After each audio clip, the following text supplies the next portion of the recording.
and it's hard to talk about. I understand. Yeah.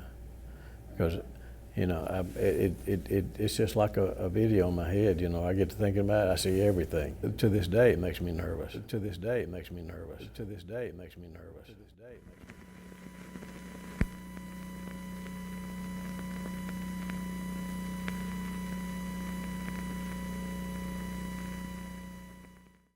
Grizzly, this is Dark Star. See you out.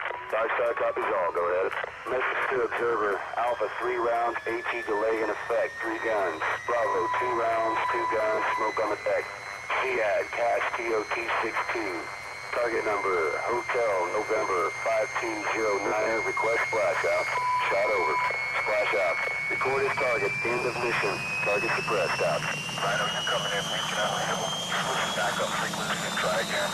Warhorse has you loud and clear. Go ahead, over. Warhorse out. Squad mission Vulture. Solid down yellow. Right? We're in contact with Stalker 2.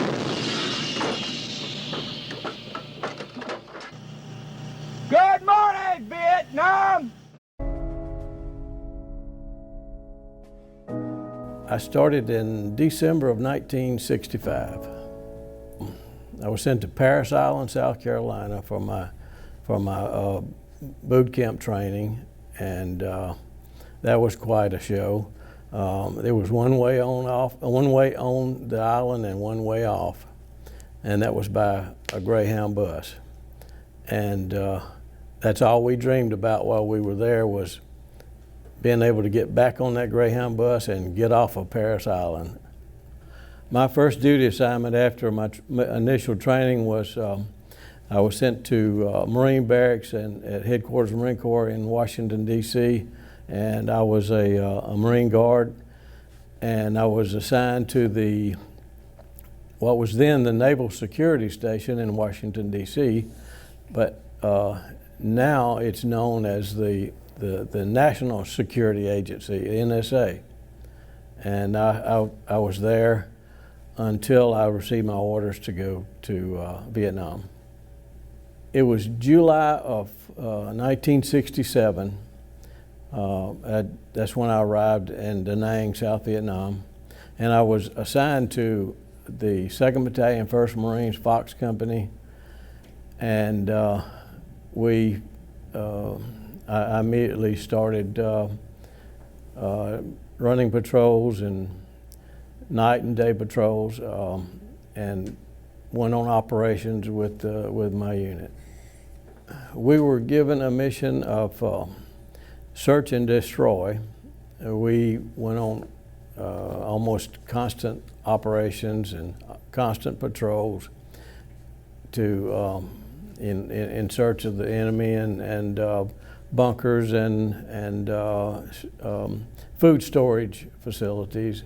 And when we did that, we destroyed them. Around the 1st of September, while on an operation, I was seriously wounded, and I was medevaced back to Da Nang to a hospital, to a naval hospital, and I had surgery there. And in like the next 3 days, I was in the hospital in Da Nang, and then they medevaced me out to a hospital ship, the USS Repose, and I stayed there until I was able to recover. So when I left the hospital ship, my unit had moved to they had moved further north towards the DMZ, and I made my way there, and I eventually went to Con Tien, which is on the DMZ, and we were able to, I mean, we could look out of our bunkers into North Vietnam, and there was the DMZ was supposedly a no man's land for either of us, but we both made incursions into the DMZ just to test each other's, to see who was staying awake. But the North Vietnamese had a lot of gun emplacements in that area, and we were under constant bombardment from mortars and artillery and rocket fire. A lot of days, you know, we spent most of our time in the trenches because of the incoming rounds. Well, after we left Contian, we went to we went to Quezon as a relief element for the 26 Marines, and we helped to man the bunkers and the trenches at Quezon, which at that time was under a heavy siege. There was an approximately 30,000 regular North Vietnamese Army troops surrounding Quezon, and they also had well-placed guns, artillery, and mortars, and the only reason they outnumbered us 10-1, and the only reason that they didn't overrun us was because the United States had such magnificent and devastating air power. At night, when the B-52s would drop their bombs, they outcalled them arc-light missions, and you would never see or hear the B-52s, but all of a sudden you'd feel the ground shaking, and the bombs, the 500-pound bombs, would just be tearing everything up. Some of the things that I remember about Quezon was they had huge rats there. You would be sleeping in the bottom of the trench, or, you know, and all the walls were just dirt walls, and if you were sleeping under a plastic poncho, it would sound like someone sneaking up on you. They'd be digging out of the side of the trench, and the dirt would be dropping on your poncho, and that tends to make you a little nervous because you're thinking somebody's sneaking in on you through the wire. But the airstrip at Quezon was under constant bombardment. Anytime a resupply plane would start to come in, they already had it zeroed in, and we called them, the planes, we called them mortar magnets. They were resupply planes, and they couldn't actually land because they wouldn't be able to sit on the runway without getting hit. So the pallets would be in the planes with all of our supplies, new ammunition and artillery shells and that sort of thing, mortar shells, and they would have parachutes attached to the pallets, and they would open the door and shove the pallets out, and they would skid down the pallets would skid down the runways, and the parachutes were like a silky substance, and we used to take them and wallpaper the sides of our bunkers and the sides of the trenches, but the North Vietnamese had a mountain over in Laos that they had gun emplacements, and the name of the mountain was Ko Rock. And if you kept your ears tuned in that direction, you would be able to hear those guns go off, and you had about 6 seconds to find you a trench or a hole or something to get in, because you know they would start coming in on you, and that's you could hear a boom, boom, boom, boom, and then the shells would start screaming in. So you had to be listening all the time there to make sure that you heard those guns go off.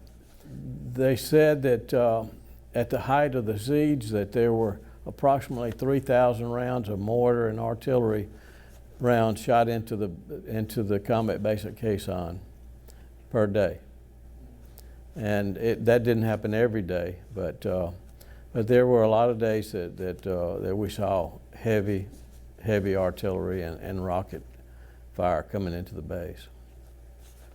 Well, there was in my opinion, there were 2 seasons in South Vietnam, that hot and wet. In the summertime, you had to take, anytime you went out in the field, you would have to take 3 and 4 canteens with you, because you would dehydrate really fast. Sometimes the temperature would reach 115 degrees. At Con Tien, we actually went 82 days without a bath there, and we had an outbreak of lice, and we all had to shave our heads. and they treated us, for that. But everybody smelled the same. We didn't. Nobody smelled bad because we all stunk. And then after we got to Khe Sanh, we went a couple of months or more there without a bath, and it makes you long for home, where where things like that are common. There are a lot of things that I don't miss about Vietnam. Leeches. I have a circle on my left ankle today from a leech getting through my boot eyelet and getting in my boot. And before I discovered it, he had his mouth was about the size of a nickel, and he was drawing blood pretty fast. And I've seen those things, their mouth would be as big as a 50-cent piece after a while, and you would have to you'd have to spray mosquito repellent on them to get them to turn loose, and then the blood would be flowing freely even after you got them off. But sometimes you hardly ever knew that you even had a leech on you, because they're just they're very difficult to detect. They get on, and leeches aren't only in water. They can be on leaves in the trees in those areas like Vietnam, because there's so much moisture there. But those are some of the things that really aggravated me, was having to worry about getting leeches off my body, But I'd like for everybody to know that that if it hadn't been for the praying people back home, and people like you that touched God and convinced Him to allow me to return home, that I wouldn't be sitting here today. I give God all the praise and all the glory for what He's done here, and I'm thankful that He spared my life and let me come home to my life in America, and it's a great life, and this is the greatest country in the world, and we're so blessed, and I'm doubly blessed by having a church family that prays and can touch God. This was October.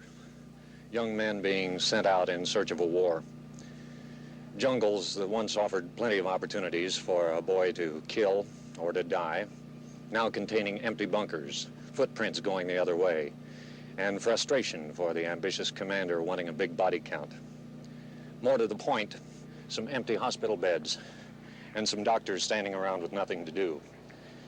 And the grunt marks off another month on his calendar and hopes the quiet is not an illusion. He is fighting to save his life, for his pride, for the Vietnamese children, and against the specter of communism. He sometimes thinks we are winning, but he can't explain what we will have won. He is lonely and he is angry. He will come home much older, skinnier, sadder, and with a set of words will spill out automatically and embarrass him. He thinks the Vietnamese army should take over the fighting, and he thinks when they do, they will fail. And what's more, he doesn't particularly care.